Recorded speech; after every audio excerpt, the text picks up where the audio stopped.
Eduardo Nunez of Mexico in the black trunks, Masanori Rikiishi in the white. These two can bang, no doubt about it. Neither man rushes his work. They like to take their time, but once the action starts flowing, it can get dangerous fast. For Rikiishi, that wide stance is going to be important. He uses it well, leaning back just enough to avoid shots while still keeping balance. There's a noticeable height differential here. Nunez, nicknamed the Pocket Rocket, carries that explosive power in his frame. We saw it when he defended the IBF title. His power comes straight up through his feet. If he lands clean, it changes fights. He's shown it already. Even when caught off balance, Nunez's shots carry natural weight. Good jab there. Sharp footwork too. He needs to snap those hands back quicker after punching though, especially against someone with Rikiishi's reach. Nice body shot from the Japanese fighter, then mixing it upstairs. Rakish is closing distance better in this second round, finding ways to get inside. Strong right hand to the body, followed by a hook up top. He's looking fluent, more relaxed, starting to flow. Nunez tries to step forward, but Rikiishi makes him pay with a cuffing right over the top. Looks like the Japanese fighter has studied Nunez carefully, finding small openings and exploiting them. And don't forget, Nunez has had trouble with southpaws in the past, though he usually finds a way. Uppercut attempt just out of range there for Rikiishi, but overall, it's a strong second round for the hometown fighter. He is keeping Nunez off balance, staying out of range. And that was one of his keys to victory. Survive those early rounds, frustrate Nunez and drag him into a fight on his own terms. Not many men have managed it. After all, 28 of Nunez's wins have come by stoppage. Round 2 goes in Rikiishi's favor. Nunez hasn't landed the perfect shot yet, but the threat is always there. That's what makes him dangerous even when he's not throwing. His presence puts opponents under pressure. It's why so many of his fights end in stoppages. Fighters believe they've got room to work, then one mistake, and it's over. Rikiishi is moving well, trying to circle away, but a couple of times he's gone the wrong direction, right into Nunez's power hand. He's working hard here, doubling up the jab, looking to keep that distance. Still, you can see how much effort it takes just to hold Nunez off. It may not gas him immediately, but over the rounds, it drains the tank. Nunez keeps forcing the pace, stalking, cutting the ring. Even when his shots are blocked, you feel the weight of them. Remember, 18 of his wins came inside 3 rounds, 14 of those in the very first round. So for Rikiishi, surviving and dragging this fight into the later rounds is a small victory in itself. The big question is, can Nunez keep that power late, or does it fade? He's got the engine, but he's used to ending fights early. Good little rally from Rikiishi, sneaking in a couple of counters.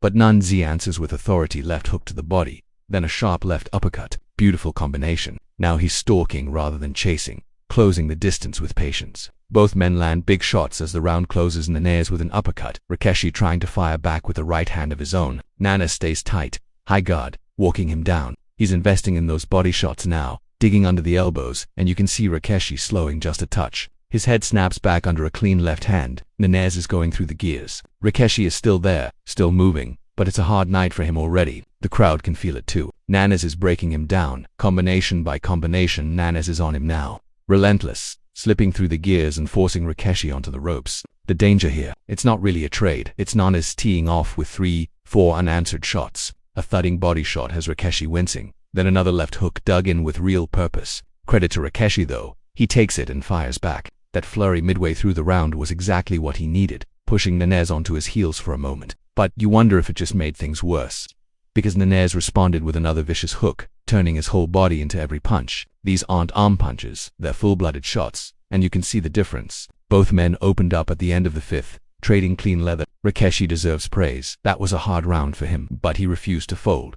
Even after eating some of Nunez's heaviest work, the crowd came alive as they closed the round, sensing the Japanese fighter's defiance. Still, the signs are there. Rikiishi is marked up, breathing heavier, and every time Nunez digs to the body, it leaves an impression. One looked borderline low, but it was another punishing blow. The Japanese fighter had his moments, sharp counters, good timing, but Nunez is starting to pin him down more and more with every attack. 3 different shots in quick succession. Straight, hook, then uppercut. Nunez let loose a right-hand barrage that forced Rikiishi to drop down, grimacing through a smile. The body shot had clearly sunk in. A right uppercut, straight right, and then the left hook capped off the flurry. Rikiishi tried to slow the tide with his own bodywork, and the heads came dangerously close as the exchanges grew scrappy. Trading with Nunez isn't the smartest tactic, but at times it was all Rikiishi could do. He found a few answers, a stiff right hand of his own, and once again the fight delivered. Mexico versus Japan rarely disappoints, and this was proving another classic. Just last May we saw Inoue produce fireworks,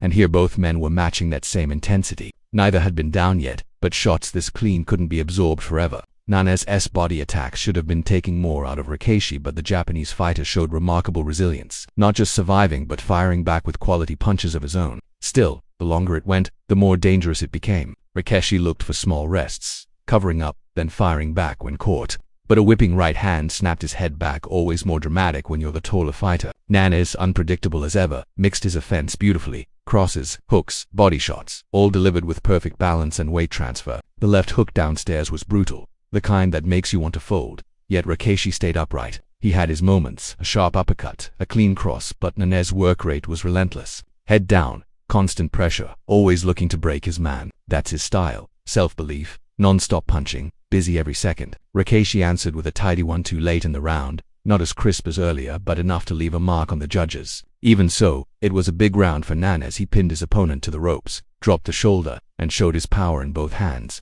By the bell, Rikiishi had survived, but Nunez had taken control. The eighth began with a stumble, just a tangle of southpaw feet, but the danger remained the same. Rikiishi couldn't afford to take two clean shots in a row. Against Nunez, that's all it takes.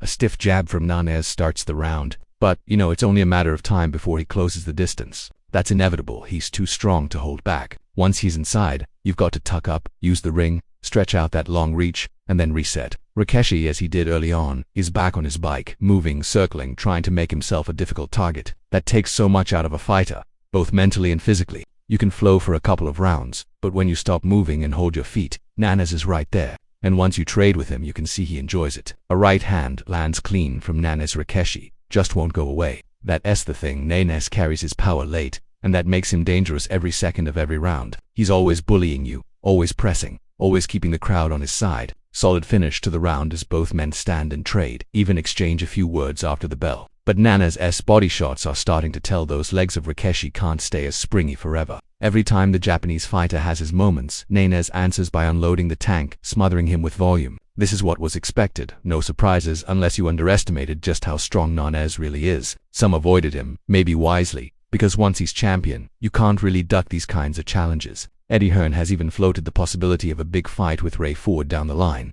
But first, Nunez has to get past Rikiishi, and that's proving to be no easy task. Still, the Mexican is punching cleanly through the guard, mixing head and body beautifully. A right hand over the top after a thudding left hook downstairs. Classic Nunez pressure. Rikiishi tries to push him off, but it's easier said than done. Another sharp left hand lands, and Nunez finishes the round looking in full control. A stiff, straight left hand lands right down the middle, but Nunez is straight back in close, swarming, giving Rikiishi no room to breathe. You can see the Mexican came out with intent. His work rate unbelievable for a man who loads every shot with power. Into the 10th we go, and Barry, you hardly need a scorecard now. A huge right hand from Nunez crashes over the top. Rikiishi stumbles badly, and there's still a long way to go in this round. Another thudding right hand lands. Nunez, sensing weakness, piling on the pressure. When he's on your case like this, showing any sign of fatigue or pain is fatal. Rikiishi needed a second wind here, but instead it's Nunez taking over. Crisp rights over the top, uppercuts through the middle, hooks around the guard. It's an impressive, relentless assault. Rikiishi manages to shove him off momentarily, but Nunez immediately answers with a sharp left hook and another heavy body shot. The Japanese fighter tries to answer, digs in a left to the body, but it has no effect. Nunez just walks through it, firing back with straight shots that land flush. This is self-preservation now for Rikiishi, throwing just to hold him off. But Nunez keeps coming, relentless, punching in volume and with menace. Backed up to the ropes again, Rikiishi shows his chin, eating a right hand as he tries to punch back. Nunez doubles up, left to the body, right upstairs, breaking him down piece by piece. By the bell, it's another punishing round, all one-way traffic. That's back-to-back brutal sessions, and you can feel the end creeping closer. When Nunez applies this kind of pressure, it's only a matter of time before he gets the job done. He keeps the pressure late. Rapid fire again from Nunez, and Rikiishi has nowhere to go. The Mexican stalking, hunting, letting those roundhouse rights go, any one of which could have ended it in the 11th.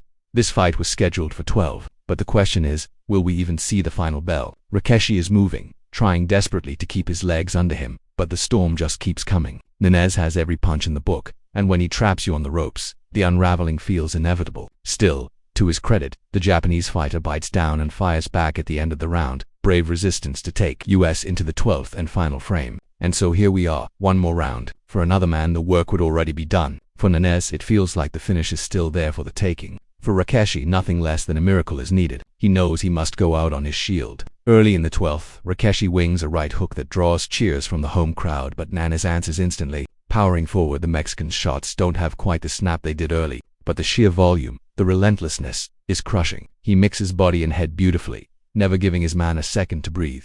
Visibly exhausted, Rikiishi still tries to stand tall, still throws leather, still earns respect with every exchange. But in the final seconds, Nunez bursts through with one more heavy right hand, stamping his authority on a punishing performance. There's the bell. 12 hard, brutal rounds, but no doubt about the result. Eduardo Nunez lifts his arms in victory, and a bruised but unbowed Masanori Rikiishi can hold his head high. Ladies and gentlemen, after 12 rounds of action, we go to the judges' scorecards. All three are in agreement. Your winner, by unanimous decision, and the new IBF Super Featherweight Champion of the world, Eduardo Nunez. The taste of title glory is sweet for the Mexican puncher, who not only claimed the vacant crown tonight but also sent a warning shot to the entire division.